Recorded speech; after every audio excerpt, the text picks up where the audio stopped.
Imaginez que vous êtes fan de plongée sous-marine et lors d'une de vos descentes en mer, vous tombiez sur une bombe atomique Mark 15 intacte. Coucou. La Mark 15, que l'on appelle aussi la bombe H ou MK15. Une des bombes atomiques les plus puissantes qui ait jamais existé, sauf que plus personne ne la retrouve. On croirait un mauvais scénario de film catastrophe, et ben non. Cette histoire est réelle et cette bombe est toujours perdue au fond de l'océan, au large des États-Unis. On va sortir le compteur Gégère et vous raconter le jour où les ricains ont vécu ce qu'on appelle un Broken Arrow. La perte physique et réelle d'une bombe atomique. Ah bah merde.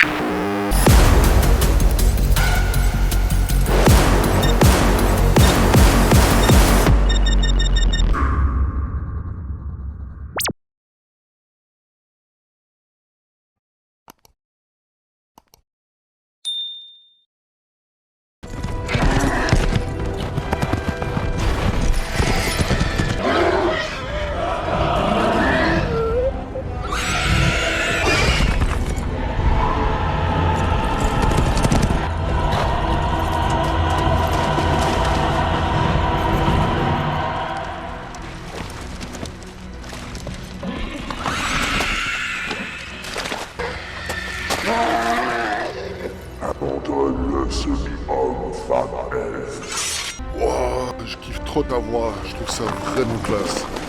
Si vous le voulez, venez donc le réclamer. Qu'est-ce qu'elle raconte en face? Oh, articule, on t'entend pas. Février 1958, une douce nuit d'hiver au-dessus de la côte de Géorgie, les étoiles scintillent, la brise marine caresse les plages et un bombardier B-47 Stratojet fend l'air froid nocturne. À son bord, 3 valeureux membres d'équipage et une charmante passagère. Une bombe H thermonucléaire Mark 15 de 3,4 tonnes, capable de transformer une ville comme Paris en cratère. Pourquoi une véritable bombe H pour un simple exercice d'entraînement? Hein? Pourquoi? Parce qu'aux États-Unis, on ne fait rien à moitié.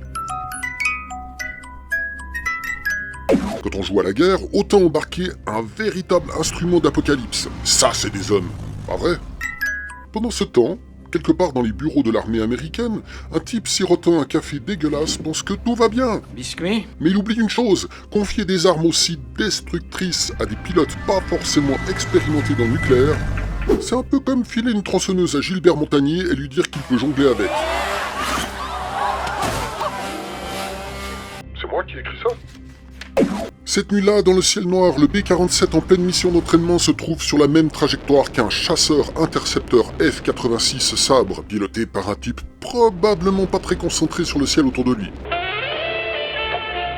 C'est alors que le miracle de la physique s'opère. Les deux appareils entrent en collision. Pas une collision légère, non. Plutôt un choc frontal digne d'un épisode de Looney Tunes. Avec un bonus, 2 machines pleines de kérosène, dont une avec la fameuse bombe bien cachée à l'intérieur. Je vais te buter! Les 2 engins se froissent comme des canettes. Le pilote du F-86 a tout juste le temps de tirer sur son siège éjectable avant de transformer son appareil en sculpture moderne. Quant au B-47, il continue à voler avec le panache d'un semi-remorque qui ferait du base jump. Mayday, mayday. Going down. Dans le cockpit du B-47, les 3 membres d'équipage ne paniquent Mayday, pas. mayday. Going down. Non, ils réfléchissent. Et après une rapide analyse de leur situation, moteur en vrac, Mon moteur est cuit. D'accord, aile en PLS, J'ai perdu une aile. tout va bien.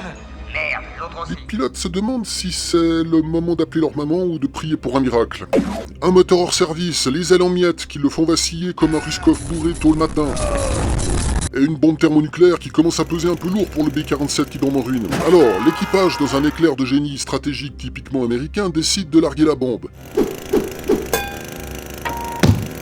Mais pas n'importe où, non, ils choisissent les eaux paisibles près de Tybee Island, parce que, quand on est américain et qu'on doit larguer une bombe nucléaire, autant le faire dans un endroit propre et paisible.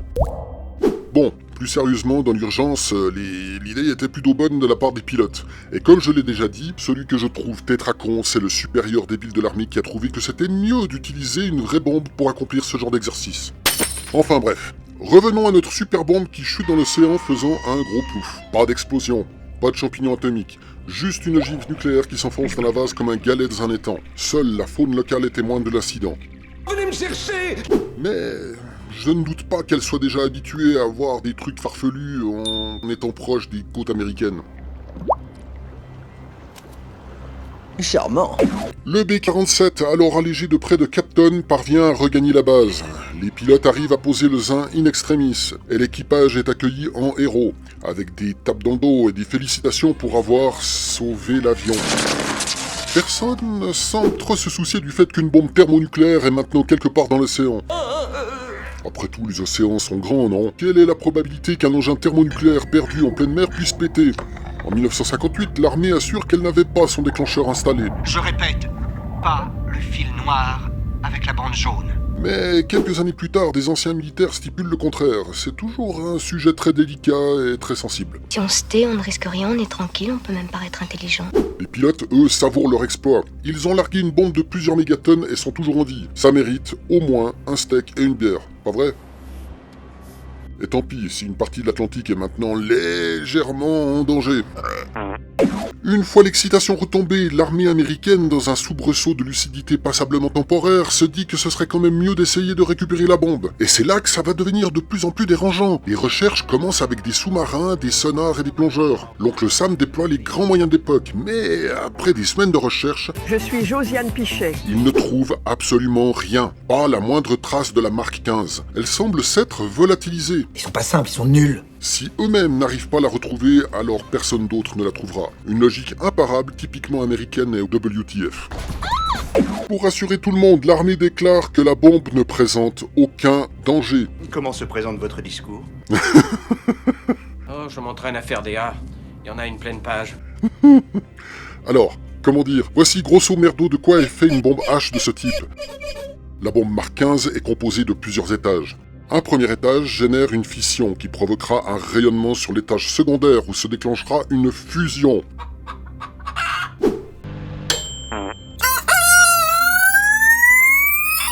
Elle ne contient pas de plutonium, affirme-t-il, juste un petit peu d'uranium, de l'UHE, autrement dit, de l'uranium hautement enrichi. Pas de l'uranium? Pour eux, c'est officiellement une broutille, le genre de choses qu'on peut ranger dans sa cave sans problème. J'aime ce qui se passe. Mais on est d'accord, c'est notre secret, ça reste entre nous, hein. Un doigt dans les fesses, ça peut être... Les années passent, la Mark 15 devient une légende locale. Des plongeurs amateurs, des chasseurs de trésors et des complotistes se mettent à la chercher. Certains prétendent l'avoir vue, d'autres affirment qu'elle brille dans le noir. En réalité, elle reste introuvable. Elle est probablement enfouie sous un tas de sable, en train de s'oxyder tranquillement. Pendant ce temps, l'armée américaine continue ses essais nucléaires ailleurs. C'est pas parce qu'on a perdu une bombe qu'on ne doit pas en fabriquer d'autres pour compenser. C'est logique. De temps en temps, la presse ressort l'histoire. La bombe H perdue de Tybee Island fait alors la une des journaux. Les journalistes adorent ce genre d'histoire. C'est dramatique, un peu absurde et ça rappelle à tout le monde que même les grandes puissances font parfois des énormes boulettes. Mais l'armée s'en moque, pas de danger, disent-ils. Concentrez-vous sur des problèmes plus importants comme les extraterrestres. Je suis le méchant et je veux tuer la gentille. Eh oui, depuis longtemps l'armée américaine a compris que pour détourner l'attention du public, il fallait mieux parler de petits hommes verts que de faits réels qui tachent leur réputation. Aujourd'hui encore, personne ne sait où est la Mark 15. Je sais plus ce que j'en ai fait. Peut-être qu'elle est là, quelque part, tapie dans la vase. Peut-être qu'un jour, un pêcheur la remontera avec un filet, croyant avoir attrapé un gros thon. Oh le thon! Ou peut-être qu'elle restera à jamais une curiosité oubliée, un rappel de l'époque où les Américains jouaient à cache-cache avec des vraies bombes nucléaires. On compte pas moins de 32 cas de perte d'engins nucléaires.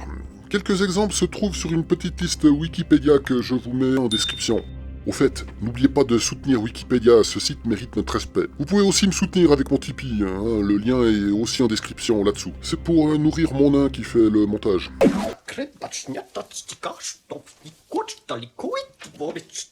Et